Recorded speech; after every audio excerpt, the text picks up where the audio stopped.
به نام خدا. سلام دوستان عزیزم، وقتتون بخیر باشه. پادکست صدای سکوت امروز رو با کتابی شیرین و زیبا شروع میکنیم. راه شریفه هشتگانه، راه رهایی از رنج. نویسنده بهیکو بودی. البته در اسپل انگلیسیش چندین حروف اضافه داره که ولی خب اسپل فارسیش به صورت بهیکو بودی خونده میشه. فهرست مندرجات این کتاب خیلی جالبه. معرفی نویسنده، یک پیشگفتار خیلی کوتاه در مورد شرح این کتاب، فصل 1 راه رهایی از رنج، فصل 2 دیدگاه درست، فصل 3 نیت درست، فصل 4 گفتار درست، کردار درست، امرار معاش درست، فصل 5 کوشش درست، فصل 6 آگاهی درست، فصل 7 تمرکز درست، فصل 8 پرورش خرد و سخن آخر و راه شریفه هشتگانه در یک نگاه. ابتدا معرفی نویسنده رو برای شما میخونم و سپس با هم این کتاب زیبا رو کشفش میکنیم. لطفاً با من همراه باشید. بهیکو بودی راهب بودایی امریکایی است. او در شهر نیویورک متولد و بزرگ شد. در سال 1972 در سریلانکا به سمت راهب منصوب گشت. او بیش از 20 سال در سریلانکا زندگی کرد. در آنجا مدیر و ویراستار نشریه جامعه بودایی بود. اکنون در دیر بودی در یکی از روستاهای نیوجرسی اقامت دارد. او در ترجمه درس گفتارهای متوسط بودا که نوشته ماجیما نیاکایا هستش همکاری داشته و کتاب درس گفتارهای مرتبط بودا سامیوتا نیکایا را ترجمه کرده است. آخرین کار او در واژه‌های بوداست. اما یک پیشگفتار خیلی کوتاه هستش که من ترجیحاً برای شما میخونم و امیدوارم که از این مقدمه زیبا که برای این کتاب نوشته شده لذت ببرید. ماهیت آموزش بودا را میتوان در 2 مبانی جمع بندی کرد: 4 حقیقت شریفه و راه شریفه هشتگانه. 4 حقیقت شریفه جنبه نظری را پوشش می‌دهد و واکنش اساسی مورد نظرش برانگیختن آگاهی است و راه شریف هشتگانه جنبه انضباط و دیسیپلین است که آن را به صورت ادراک عمومی مطرح می‌کند و واکنش مورد نظرش تمرین است. این 2 اصل در ساختار آموزش به صورت وحدت جدایی ناپذیر داما بینایا یعنی نظریه و انضباط به هم پیوند داده شدند، یا به طور خلاصه داما. وحدت درونی داما با این واقعیت قطعیت می‌یابد که آخرین مورد از 4 حقیقت شریفه یعنی حقیقت راه یا همان راه شریفه هشتگانه است و نخستین عامل از راه شریفه هشتگانه یعنی دیدگاه درست همان درک صحیح از 4 حقیقت شریفه است. بنابراین 2 مبانی در هم نفوذ کرده و هر یک دیگری را نیز در بر دارد. یعنی ترکیب 4 حقیقت شریفه حاوی راه شریفه هشتگانه است و این راه 4 حقیقت شریفه را شامل می شود. با در نظر گرفتن این یکپارچگی کامل، مطرح کردن این پرسش که کدام جنبه داما یعنی نظریه یا راه ارزش بیشتری دارد بی‌معنی است. اما اگر با پذیرش بی‌معنی بودن این پرسش باز هم آن را مطرح کنیم، پاسخ باید راه باشد. راه شریفه هشتگانه اولویت و برتری دارد، زیرا دقیقاً این راه است که آموزش را به زندگی می آورد. راه داما را از مجموعه از اجزای انتزاعی به پرده برداری و پدیدار شدن مداوم حقیقت تفسیر می کند. راه خروج از مشکل رنج را که آموزش با آن آغاز می شود نشان می دهد. هدف آموزش را که همان رهایی از رنج است، آن هم با تجربه خودمان در اختیارمان قرار می دهد که به تنهایی هدف معتبری است. راه شریفه هشتگانه با تمرین دنبال می شود و نه با دانشی هوشمندانه، اما برای پیمودن صحیح راه باید آن را به درستی درک کرد. در واقع درک صحیح راه بخشی از تمرین است. جنبه دیدگاه درست یعنی نخستین عامل راه، پیشگام و راهنمای بقیه راه است. پس هرچند هیجان اولیه ممکن است باعث شود که درک هوشمندانه را کنار گذاشته و آن را مزاحم و عامل آشفتگی بدانیم، اما با توجه دقیق ضرورت کامل آن در تمرین برای موفقیت نهایی آشکار می شود. هدف کتاب حاضر فهمیدن صحیح راه شریفه هشتگانه و تشخیص دقیق محتوای آن است که از طریق بررسی 8 عامل و اجزای هر عامل صورت می‌گیرد. کوششم بر این بود که مطالب به اختصار باشد و با کلمات خود بودا در شرح عوامل راه در درس گفتار پیتاکا از سبد پالی مقدس مطابقت داشته باشد. برای کمک به خواننده‌ای که دسترسی محدودی به منابع اولیه حتی به ترجمه ها دارد کوشش کردم تا حدی نقل قول ها را به کتاب کلمات بودا گزیده ممتاز نیانا تیدوکای گرامی محدود کنم.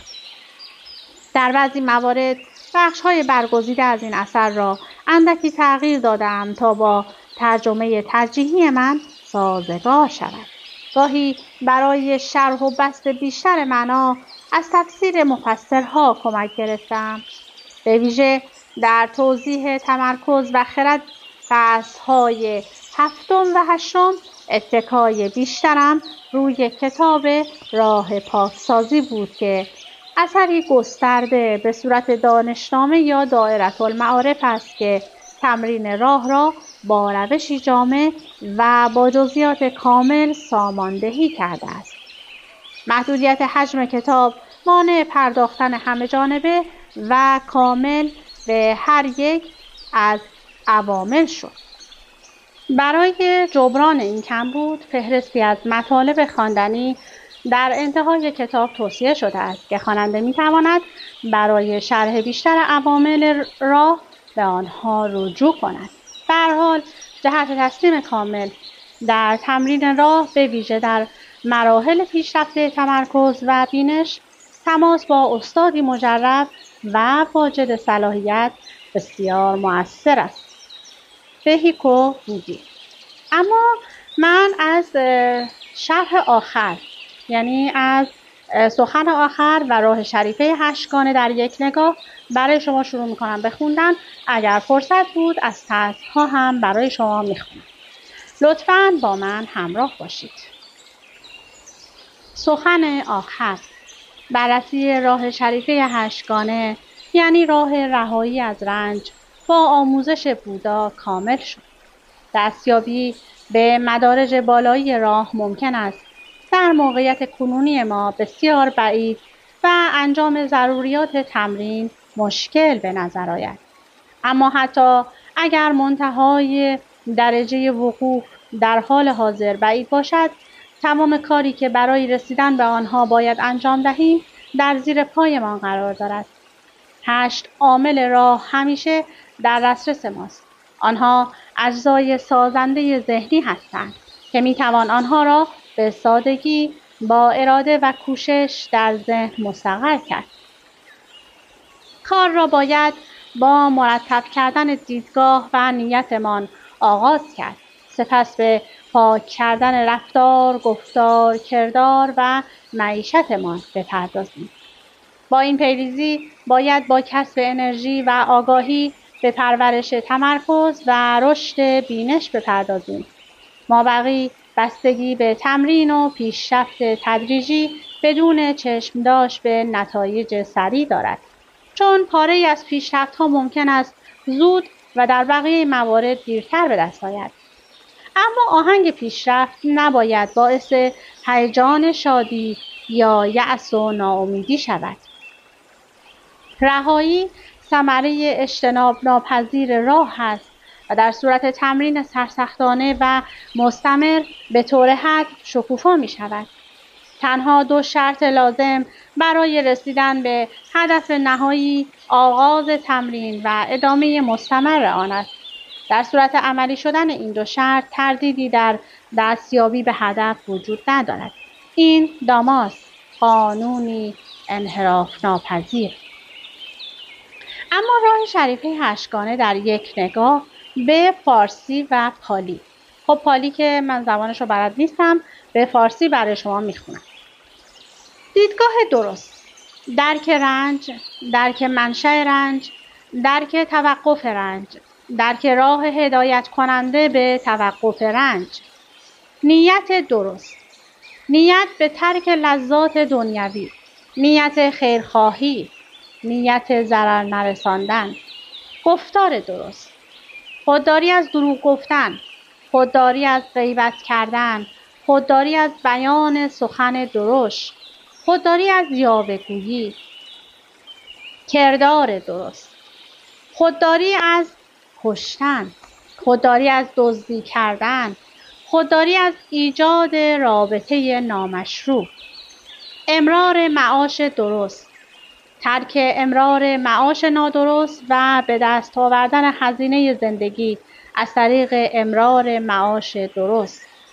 کوشش درست: کوشش برای مهار کردن آلودگی ها، کوشش برای کنار گذاشتن آلودگی ها، کوشش برای ایجاد حالتهای سالم، کوشش برای نگهداری حالتهای سالم. آگاهی درست: مراقبه آگاهی در بدن، مراقبه آگاهی در احساس، مراقبه آگاهی در ذهن، مراقبه آگاهی در پدیده ها. تمرکز درست: نخستین جانا، دومین جانا، سومین جانا، چهارمین جانا. اما تلفظش به پالی هم برای ما آورده بعضی از انگار کلمات رو، اما خب فکر میکنم که نیازی نباشه که من به زبان پالی برای شما بخونم. اما اینجا یک پیوستی داره از کلمات کلیدی این کتاب که خیلی جالبه و من ترجیح میدم دیگه این پیوست رو برای شما نخونم و برم سراغ فصل‌های این کتاب که بسیار جالبه. راه رهایی از رنج، فصل اول. جستجو برای راهی معنوی زاده رنج است. جستجو با شادی و شعف آغاز نمی شود، بلکه آغاز آن با گرایش‌های سخت، درد، ناامیدی و سردرگمی است. به هر حال رنج برای زایش جستجوی معنوی اصیل باید به میزانی فراتر از چیزی باشد که به صورت انفعالی و بدون دخالت دریافت شده باشد. درک درونی باید محرک باشد. ادراکی که به درون خودپسندی ظاهری ما در مقابله با دنیا نفوذ کرده تا نگاه گذرایی و عدم اعتماد به نفس مداوم داشته باشیم. زمانی که این بینش ظهور می کند، حتی اگر لحظه‌ای باشد، می تواند به طور ناگهانی موجب بحران خاص عمیقی شود. بحرانی که اهداف و ارزش‌های معمول را بی‌ارزش کرده و مشغله‌های روزمره و تکراری را به ریشخند می‌کشد و رضایت از سرخوشی‌های پیشین را با سماجت از بین می‌برد. در وهله اول از چنین تغییراتی به طور معمول استقبال نمی‌شود. کوشش بر این است که بینش خود را انکار کنیم و برای سرکوب شکمان تقلا می‌کنیم تا با فعالیت‌های جدید نارضایتی را از خود دور کنیم. اما زمانی که شعله جستجو روشن شود، به سوختن ادامه می‌دهد و اگر خودمان را با سازگاری دوباره ظاهری نابود نکنیم یا زیر روایت وصل پینه‌ای از خوشباوریمان شانه هم نکنیم، سرانجام بارقه بینش دوباره زبانه می‌کشد و بار دیگر ما را درگیر وضع نابسامان خودمان می‌کند. دقیقاً در این مرحله است که تمام راه‌های فرار بسته شدند و آماده جستجوی راهی هستیم که به آشفتگیمان خاتمه دهد.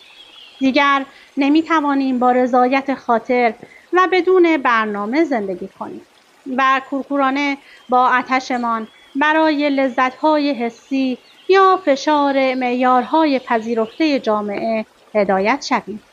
واقعیت عمیق‌تری ما را جلب کرده است و ندای شادی باثبات‌تر و خالص‌تر را شنیده‌ایم و تا رسیدن به مقصد نمی‌توانیم قانع و راضی باشیم. به هر صورت درست پس از این مرحله است که خود را با مشکل جدیدی مواجه می‌بینیم. زمانی که نیاز به راه معنوی را تشخیص می‌دهیم، کشف می‌کنیم که آموزش‌های معنوی به هیچ وجه همگن و با یکدیگر سازگار نیستند.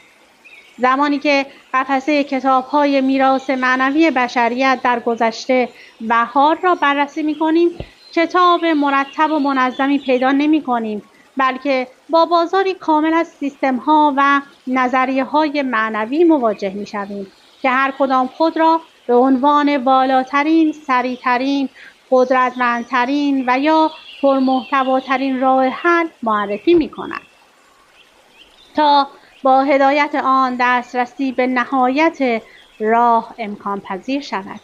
ما در مواجهه با این معجون در کوششمان برای سنجش آنها و رسیدن به تصمیم درست سردرگم می‌شویم که کدام راه حقیقی رهایی و راه حل واقعی برای نیازمان است و کدام راهی انحرافی و مملو از عیب و ایراد است. رویکردی برای حل و فصل این مشکل راهی التقاطی است که امروزه رایج است. انتخاب و برگزیدن از میان سنت‌های مختلف که به نظر سازگار با نیازمان میرسد و پدید آوردن ترکیب مورد رضایت خودمان با پیوند شیوه‌ها و فنون متفاوت. بنابراین فرد می‌تواند مراقبه تمرکزی بودا را با نشست‌های بازگویی مانترای هندو، دعای مسیحی را با رقص سمای صوفی، کابالای یهودی را با تمرین تجسم تبتی ترکیب کند. شیوه التقاطی هرچند گاهی در گذر از روش زندگی عمدتاً دنیایی و مادی به روالی با رنگ معنوی کمک می‌کند، ولی سرانجام ضعیف می‌شود. گرچه منزلگاه میان راهی راحتی است، اما به عنوان وسیله انتقال نهایی کافی نیست. دو عیب و ایراد در روش التقاطی هست که با ارتباطی تنگاتنگ با هم دارند و در نتیجه منجر به مناسب نبودن این روش می شوند. یکی این است که روش التقاطی سنت‌هایی منشأ خودش را با تعدیل تضعیف می کند. سنت‌های معنوی عمیق‌تر اصولشان را با تکنیک مستقلی پیشنهاد نمی کنند که بتوان آنها را آزادانه از جایگاهشان بیرون آورد و مجددا ترکیب کرد تا کیفیت زندگی ما را بهبود بخشند، بلکه آنها را به صورت بخش‌هایی از کل یکپارچه و بینشی منسجم و پیوسته مربوط به طبیعت واقعی بنیادین و هدف نهایی کاوش معنوی ارائه می‌کنند. سنت معنوی جویباری کم عمق نیست که کسی بتواند پایش را تر کند و به سرعت به ساحل آن عقب نشینی کند، بلکه رودخانه عظیم و پرهیاهویی است که به سرعت تمام طبیعت فرد را در بر میگیرد و اگر کسی واقعا تمایل به سفر در آن را دارد، باید آنقدر شجاع باشد که قایقش را به آب بیاندازد و به عمق امواج برود. دومین نقص در روش التقاطی دنباله ایراد نخست است. تمرین‌های معنوی از بینش هر سنت درباره واقعیت، طبیعت و هدف نهایی آن نشأت گرفته است، در حالی که این بینش‌ها با یکدیگر سازگاری ندارند. زمانی که صادقانه آموزش این سنت‌ها را بررسی می‌کنیم، در می‌یابیم که تفاوت‌های عمده در نگرش دارند، تفاوت‌هایی که نمی‌توان آنها را به عنوان راه‌های جانشین برای همان مطلب کنار زد، بلکه آنها به تجارب متفاوتی شامل هدف غایی و راهی که تا آن هدف باید پیمود اشاره دارند. از این رو به دلیل تفاوت‌های گرایشی و تمرینی که سنت‌های متفاوت مطرح می‌کنند، همین که مصمم شدیم که راه التقایی را رها کنیم و حس می‌کنیم که برای تعهدی جدی به یک راه خاص آمادگی داریم، آنگاه با چالش انتخاب راه مواجه می‌شویم، راهی که ما را به روشن‌ضمیری و رهایی واقعی هدایت کند. الگویی برای مواجهه با این چالش آن است که هدف بنیادین خود را روشن و مشخص کنیم که در راه اصیل رهایی به دنبال چه چیزی هستیم. اگر به دقت تأمل کنیم می‌بینیم که نیاز اساسی راهی است که به رنج خاتمه دهد. تمام مشکلات را می‌توان در رنج خلاصه کرد. بنابراین چیزی که نیاز داریم راهی است که این مشکل را به طور قطعی و کامل خاتمه دهد. هر دو ویژگی به صورت قطعی و کامل مهم هستند. راه باید ما را سرانجام به ختم رنج هدایت کند. ختم رنج در تمام اشکال آن و پایان قطعی رنج و توقف غیر قابل برگشت آن. اما در این مرحله پرسش دیگری مطرح می شود. چگونه می توان چنین راهی را پیدا کرد؟ راهی که بتواند ما را تا پایان کامل رنج هدایت کند. اما تا زمانی که واقعا راهی را تا مقصد نهایی نپیموده ایم، به وضوح نمی‌دانیم که به کجا هدایت می‌شویم. از طرف دیگر برای پیمودن راهی تا انتها باید از اثربخشی آن مطمئن باشیم. جستجوی راه معنوی مانند انتخاب لباس نو نیست. برای انتخاب لباس فقط نیاز داریم که چند لباس را بپوشیم و خودمان را در آینه ببینیم و مناسب ترین لباس را انتخاب کنیم. انتخاب راه معنوی مثل ازدواج است. برگزیدن همسری برای تمام عمر که همنشینی مطمئن و دائمی مانند ستاره قطبی در آسمان شب باشد.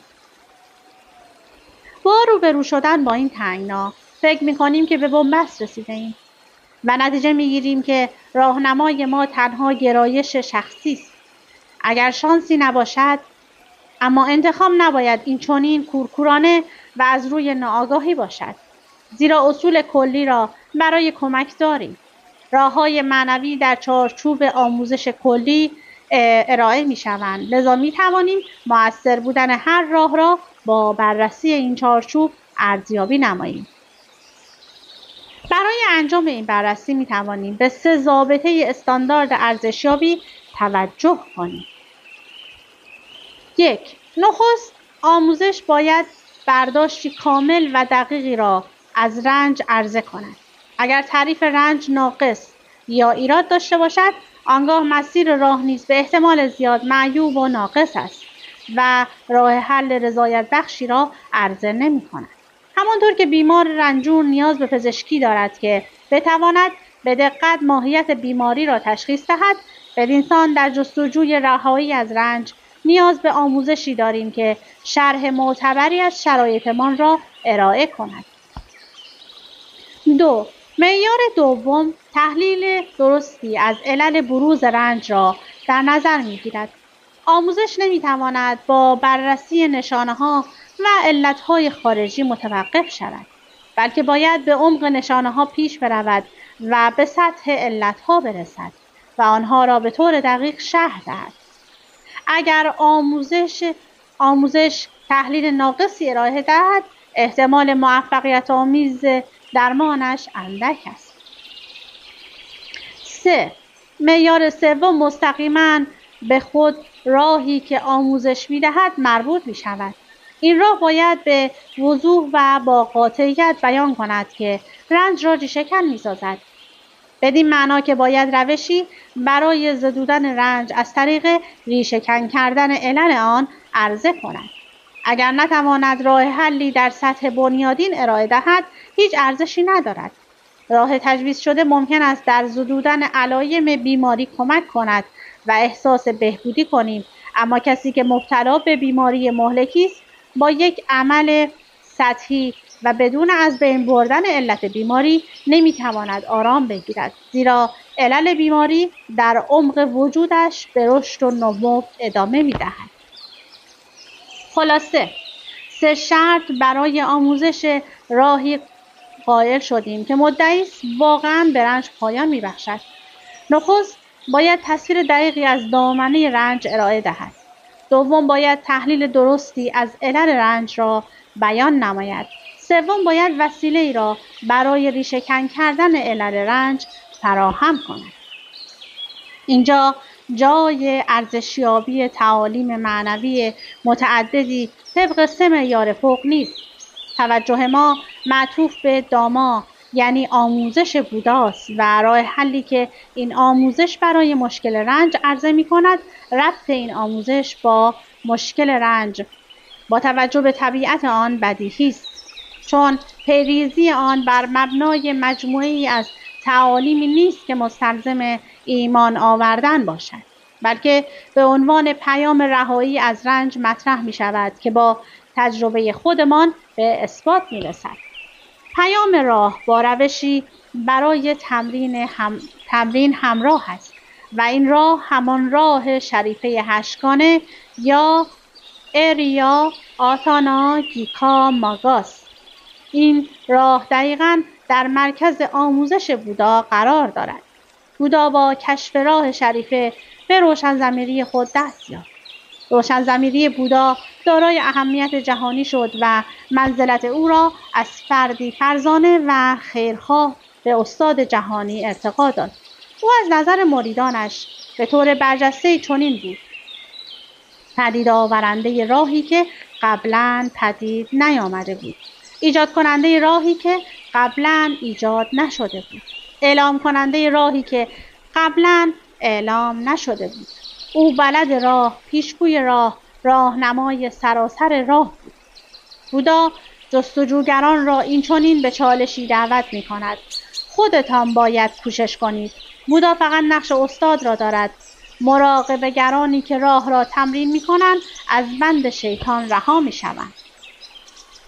برای بررسی کارآمدی و وسیله رهایی از رنج یعنی راه شریفه 8گانه باید آن را با 3 معیار خودمان محک بزنیم و متوجه بیان بودا در شرح دامنه رنج، تحلیل او درباره علل رنج و برنامه‌اش برای درمان مشکل باشیم.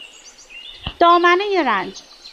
بودا صرفاً مشکل رنج را به طور گذرا بررسی نمی کند، بلکه آن را دقیقاً مبنای آموزش خود قرار داده است. او پیامش را به صورت 4 حقیقت شریفه جمع‌بندی می کند. بودا پیام خود را با اعلام اینکه زندگی به طور جداناپذیری با رنج یا دوکا عجین شده است آغاز می کند. دوکا واژه‌ای پالی برای رنج است، اما معنی آن عمیق‌تر از درد و درماندگی است. دوکا نارضایتی بنیادی جاری در سراسر زندگی ماست، در تمام زندگی‌ها به جز زندگی روشن ضمیرها. گاهی عدم رضایت به صورت غم، اندوه و ناامیدی یا یأس به بیرون می‌زند، اما به طور معمول نارضایتی به صورت حسی گنگ و مبهم باقی می‌ماند. یعنی هیچ چیزی به طور کامل مطلوب، مناسب و مطابق انتظارمان نیست. بودا حقیقت دوکا را تنها مشکل واقعی و معنوی ما می‌داند. سایر مشکلات مانند خداشناختی و ماوراءالطبیعی که طی قرون متمادی باعث نگرانی متفکرین مذهبی است به آرامی و به عنوان مواردی بدون گرایش به رهایی کنار می‌گذارد. چیزی که آموزش می‌دهد فقط شناخت رنج و رهایی از آن است، یعنی دوکا و توقف آن. بودا در سطح کلیات توقف نمی کند. او در ادامه شکل‌های واضح و نامحسوس متفاوتی از دوکا را آشکار می کند. او مطلب را با رنجی در حول و حوش خودمان آغاز می کند، با رنجی ذاتی در فرایند فیزیکی خود زندگی. دوکا یعنی وقایع تولد، پیری و مرگ، یعنی آسیب پذیری نسبت به بیماری، تصادفات، زخمی شدن و حتی گرسنگی و تشنگی. دوکا همچنین در واکنش درونی نسبت به شرایط، اوضاع و احوال و وقایع ناخوشایند مثل اندوه، خشم، درماندگی و ترس از جدایی دردآور، برخوردهای غیر دوستانه، شکست در به دست آوردن خواسته ها ظاهر می شود. بودا می گوید که حتی خوشی‌هایمان مصون از دوکا نیست. آنها تا زمانی که دوام دارند شادی بخشند، اما برای همیشه دوام نمی آورند و سرانجام باید سپری شوند و پس از سپری شدنشان برایمان احساس محرومیت می آورند. بخش عمده‌ای از زندگیمان در میل شدید برای خوشی و ترس از درد و رنج سپری می شود. روزهایمان را به دنبال کردن یکی و گریز از دیگری سپری می کنیم و به ندرت از آرامش، خوشنودی لذت می بریم. همیشه رضایت واقعی دور از دسترس به نظر می رسد و مدام در ماورای افق آینده قرار دارد. آنگاه در پایان باید بمیریم و هویتی را که تمام طول عمر صرف ایجادش کردیم باید از دست بدهیم و هر چه را که دوست داریم پشت سر بگذاریم. اما حتی مرگ طبق گفته بودا ما را به انتهای دوکا نمیبرد، چون فرایند زندگی با مرگ متوقف نمی شود. زمانی که زندگی در جایی با یک جسمی خاتمه می‌یابد، پیوستار ذهنی یعنی جریان آگاهی فردی در جایی دیگر و در جسمی دیگر برای حمایت فیزیکیش سر در می‌آورد. بنابراین چرخه با تسلسل تولد، پیری و مرگ و با نیروی اشتیاق برای هستی بیشتر میچرخد و میچرخد. بودا این چرخه تولد دوباره یا سمسارا را سرگردانی مینامد که مدام از زمان بی آغازی میچرخد، بدون نقطه نخست، بدون خاستگاه مادی. علیرغم اینکه چقدر به عقب برگردیم، همیشه خودمان را در زندگی‌های پیشین و سرگردان از یک حالت هستی به هستی دیگری می‌یابیم. بودا قلمروهای متعددی از قبیل قلمرو عذاب، قلمرو حیوانات، قلمرو انسان، قلمروهای ملکوتی و خوشبختی را با امکان تولد دوباره شرح می‌دهد. اما هیچ کدام از این قلمروها نمی‌توانند مأمن نهایی را عرضه کنند. زندگی در هر سطحی باید خاتمه یابد. زندگی گذراست و از این رو با ناامنی که عمیق‌ترین معنی دوکاست مشخص شده است. بدین دلیل کسی که خواهان خاتمه کامل دوکاست نمی‌تواند با هر دستاورد یا موقعیتی عادی خوشنود شود، بلکه باید از کل چرخش بی‌ثباتی رهایی یابد. علل رنج. خب دیگه زمان به من اجازه نمیده که این مطالب زیبا رو برای شما بخونم. حتما بهتون پیشنهاد میکنم که این کتاب رو برای خودتون تهیه کنید و از مطالبش لذت ببرید. این کتاب واقعا زیباست. از اینکه با من همراه بودید سپاسگزارم. تا وایس بعدی، خدا نگهدارتون.